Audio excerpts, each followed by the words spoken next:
Hello दोस्तों, मेरा नाम है AK। तो मुझे पता है कि इसके जगह पर जो विंग्स ऑफ फायर की हमारी सीरीज चल रही थी उसका कोई वीडियो होना चाहिए था। पर अभी मैं ये जो वीडियो है इवेंट रिपोर्ट राइटिंग, इस पे मैं वीडियो बना रहा हूँ। अब ये किसी की मतलब स्पेशल रिक्वेस्ट पे वीडियो आई है। ये मैंने नोट्स बनाए थे, किसी को इस टॉपिक पे कुछ इन्फॉर्मेशन चाहिए थी तो मैंने नोट्स बना दिए थे। अब मुझे लगा यार कि जब नोट्स बन ही चुके हैं तो क्यों ना इस पे पूरा एक एक्सप्लेनेशन वीडियो बना के उसको भेजा जाए, ताकि उससे उसको भी कुछ फायदा हो और मेरा एक वीडियो भी बन जाए। तो बिना बकर बकर किए चलो अब इसको स्टार्ट करते हैं। तो बेसिकली ये जो इवेंट रिपोर्ट राइटिंग, मतलब रिपोर्ट राइटिंग जो है वो काफी सारे रहता है। मतलब कुछ न्यूज़पेपर रिपोर्ट राइटिंग रहता है और भी अलग अलग तरह के रिपोर्ट राइटिंग रहते हैं। ये वाला जो रिपोर्ट राइटिंग है ये इवेंट रिपोर्ट राइटिंग है, ठीक है। पहले इसको समझने से पहले इसका थोड़ा फॉर्मेट हम लोग समझ लेंगे। तो कोई भी चीज, मतलब किसी भी चीज को समझने के लिए ना उसको उसमें मतलब आसानी हो, समझने में आसानी हो, उसके लिए हमें उस चीज को ना पार्ट में डिवाइड कर लेने से अच्छा रहता है। तो ये उस तरह ये भी कुछ पार्ट में डिवाइड है। ये पूरी टोटली अपने 5 पार्ट में डिवाइड, ठीक है। 5 पार्ट में डिवाइड है। तो पहले इसका पार्ट आता है इसका हेडिंग, ठीक है। तो इवेंट रिपोर्ट राइटिंग में सबसे पहले हम लोग ध्यान देंगे इसके हेडिंग पे। इसके हेडिंग जो है उसमें कुछ टॉपिक से देखेंगे तो ये रिपोर्ट का जो शुरुआत होता है वो आकर्षक होना चाहिए, सटीक होना चाहिए। इसका शीर्षक जो है थोड़ा अट्रैक्टिव लिखना चाहिए हम लोग।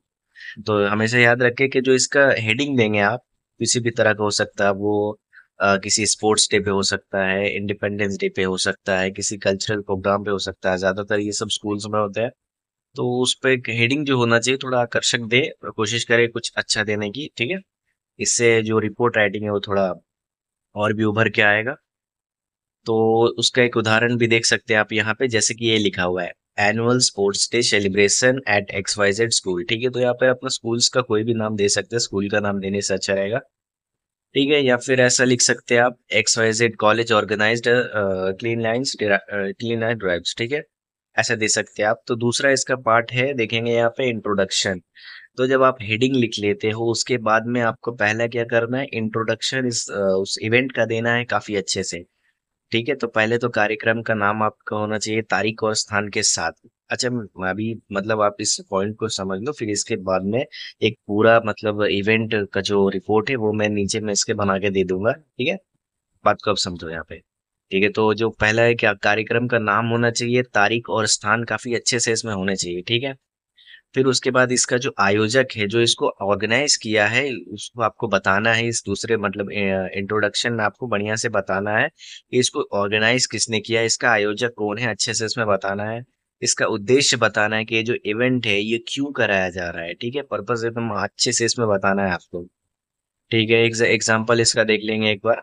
The annual sports day of XYZ school was held on 12 December 2025 at the school playground to encourage sportsmanship among students, ठीक है। तो यहाँ पे बोला जा रहा है कि जो एनुअल स्पोर्ट्स डे है वो XYZ स्कूल में कराया गया है, और 12 दिसंबर 2025 को कराया गया है। और ये जो मतलब इसका आप देखो स्थान भी बता दिया, प्लेग्राउंड में कराया गया है। क्यों कराया गया है, उद्देश्य भी बता रहा है कि स्पोर्ट्समैनशिप लोगों में, मतलब लोगों में बोल रहा हूँ, मतलब स्टूडेंट्स में, जो स्कूल में जो पढ़ते हैं वहाँ के विद्यार्थी, उनमें थोड़ा सा स्पोर्ट्समैनशिप जागे, उसके लिए ये जो एनुअल स्पोर्ट्स डे ये कराया गया है, ठीक है। उद्देश्य इसमें बताया गया है अच्छे से। अब इसका तीसरा पार्ट में आएंगे। तीसरा इसका पार्ट है इसका मेन बॉडी, ठीक है। बाकी पार्ट्स भी याद रखना है। पहला पार्ट था इसका हेडिंग, आकर्षक होना चाहिए। दूसरा इसका इंट्रोडक्शन। तीसरा इसका मेन बॉडी, ये थोड़ा मुख्य भाग है, इसको आप थोड़ा बड़ा लिखेंगे, अच्छे से लिखेंगे, ठीक है। इस भाग में कार्यक्रम का पूरा वर्णन करें, पूरा उसमें बताना है कि वहाँ क्या हो रहा है, नहीं हो रहा है, कौन है, नहीं है, मुख्य अतिथि या मुख्य व्यक्ति।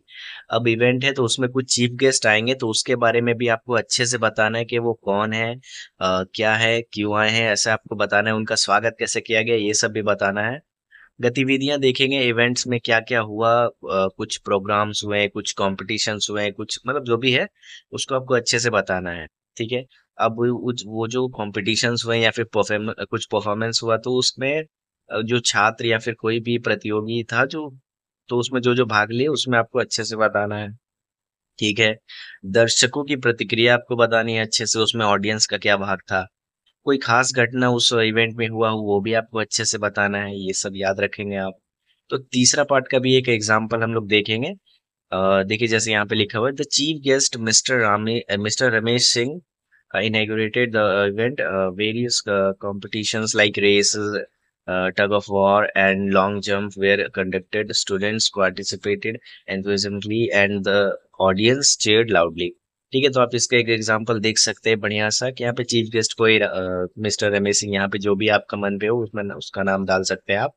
ठीक है, वो यहाँ पे आए थे, कॉम्पिटिशन्स हुए उसमें लाइक रेस वेस वगैरह, मतलब अब स्पोर्ट्स में स्पोर्ट्स का इवेंट है तो ये सब होता ही है।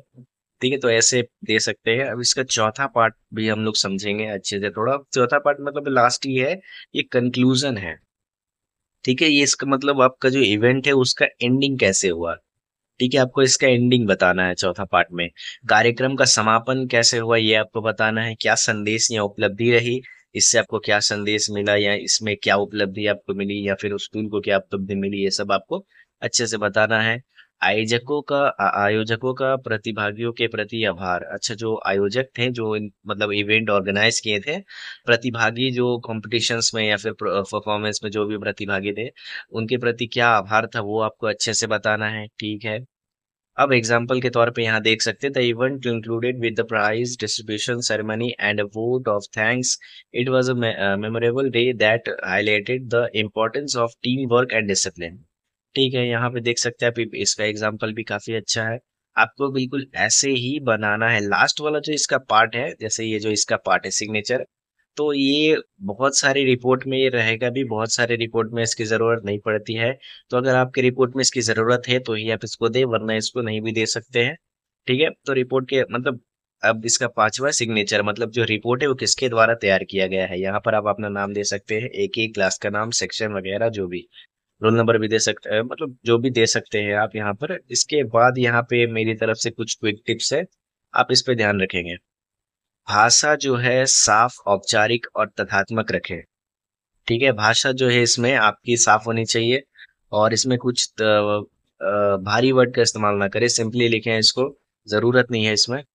पैराग्राफ जो है छोटे और क्रमबद्ध हो, पैराग्राफ जो है ज्यादा बड़े नहीं होने चाहिए।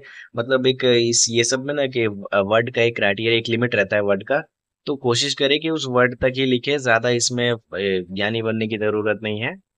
जितना वर्ड लिमिट है उतने तक ही लिखे, उससे ज्यादा इसमें लिखने की जरूरत नहीं है। और आई वी माई जैसी पर्सनल प्रोनाउन का उपयोग थोड़ा कम करे या फिर ना करे, बचे उससे।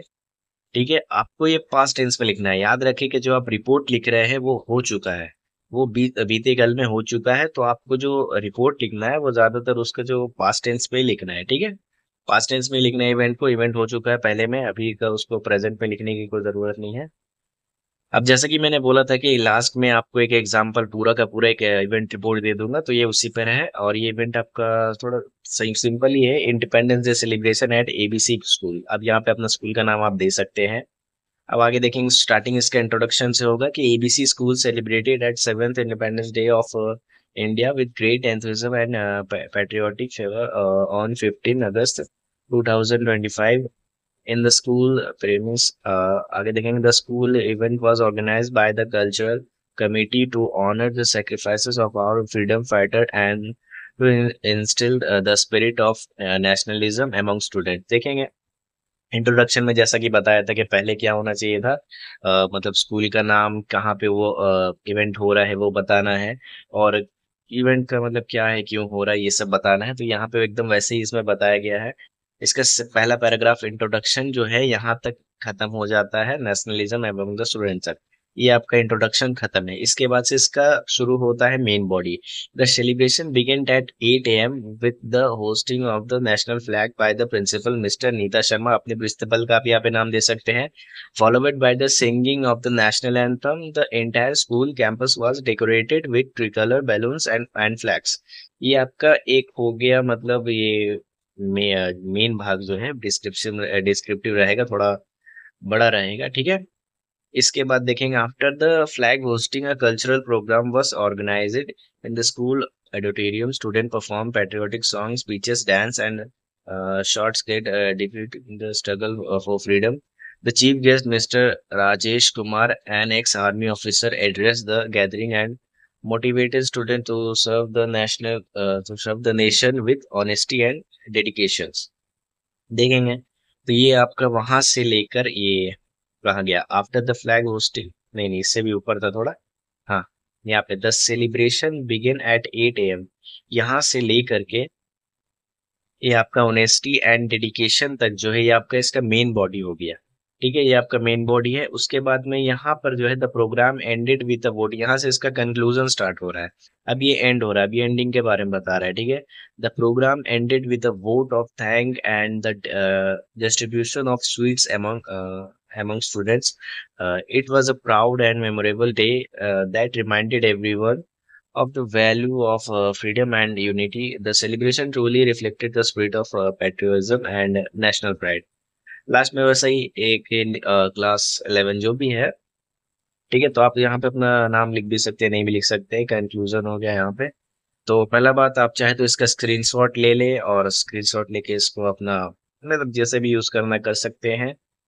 तो इसके बाद जो है विंग्स ऑफ फायर्स की और भी सीरीज आएगी। और अगर आपको कोई ऐसे भी कोई स्पेशल टॉपिक पे कोई वीडियो एक्सप्लेनेशन पे चाहिए तो आप आराम से मुझे टॉपिक कमेंट में कर सकते हो।